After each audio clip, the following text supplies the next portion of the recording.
السلام عليكم ورحمة الله تعالى وبركاته. واش راكم خياتي؟ ان شاء الله تكونوا كامل بخير وتكونوا كامل بصحة جيدة. اليوم على مساس امير جبت لكم فيديو جديد، جبت لكم فيه طريقة تاع تحلية، تحلية رمضانية تجي بزاف بنينة، تتقدم وهي باردة، وتزيين كما راكم تشوفوا زينتها بالمكسرات والفرز، وطبعا التزيين يرجع ديما ليكم. هنايا نبداو في الطريقه تاعها. هنا عندي هذه كطبقه اولى فيها بسكوي مطحون، فيها كاوكاو محوص ومطحون، وفيها شويه تاع المكسرات برك خليوها هكاك خشينه. هذا هو البسكوي اللي كنت استعملته بزاف بنين ويجي مقرمش. كنت جمعت الخليط تاعي كامل بشوكولا اللي طلي. نتوما ديروا اللي تحبوا، انا استعملت هذه اوبتيلا. تحطوا مغرفه كبيره ولا زوج تاع شوكولا وتكملوا تلموها بالزبده دايبه، يعني اي زبده مارغرين تكون عندكم تحطوها تذوب تبرد شويه برك، ولموا هذاك الخليط تاعكم. تحبوا ثاني تلموا بالعسل، انا ما نحبش نلم بالعسل باش يبقاو لي المكسرات اللي حطيتهم يبقاو لي مقرمشين. هنايا عندي هادو ليفيرين، هنايا كانوا عندي 10، ولا تحبوا ديروا في هذه اذا كانت ماهيش كوموند. انا كانت عندي كوموند درت في هادو تاع البلاستيك. نحطوا هذه الطبقه الاولى، نضغط عليها شويه مليح، ما تكتروش بزاف، ديروا قيس كما درت انايا. وطبعا كما قلت لكم كلش يرجع لكم الكميه اللي تحبوها نتوما. وهنا راح ندير الطبقه الثانيه. هاد الكميه اللي راح نديرها راح تكفيكم العشرة ليفيرين قد يعني تكون عندكم كميه اكثر. اكيد راح تضاعفوا الكميه. انايا درت 4 كيسان تاع الحليب هنايا لازم يكون بارد مليح، باسكو راح نستعملوا نشا، ما لازمش يكون دافي ولا سخون، باش ما يديرناش نشا هذوك لي زكريمون تاعو.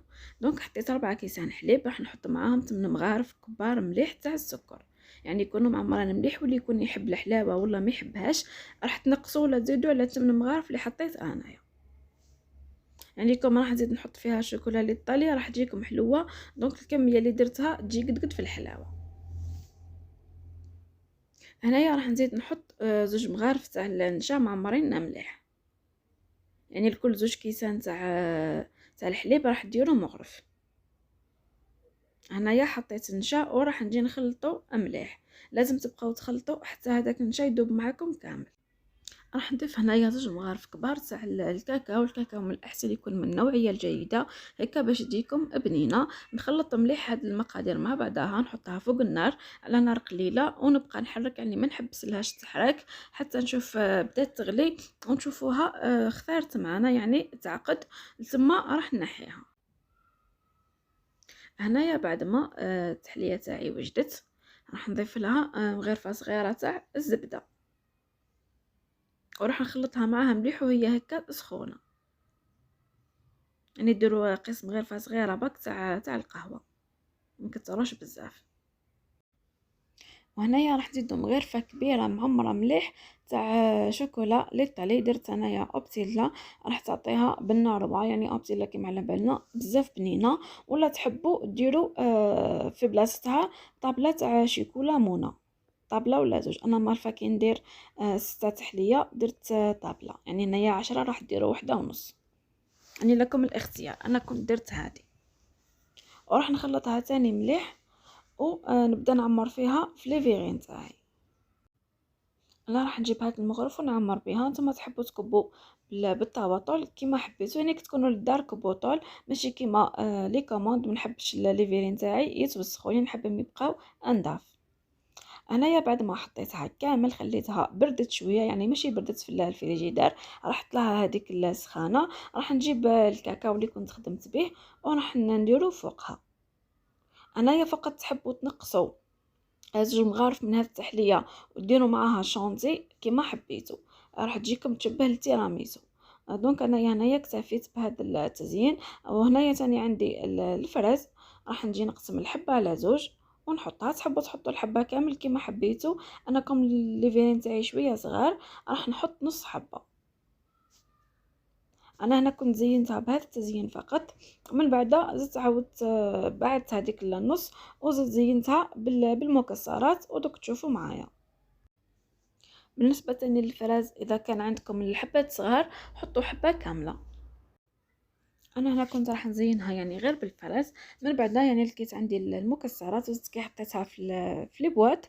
جاتني الفكره قبل ما نديها للزبونه، جاتني الفكره اني نزيد ندير لها شويه تاع المكسرات. دونك هنا كان عندي لوز، وكان عندي الجوز، كان عندي الكاجو، كان عندي البندق.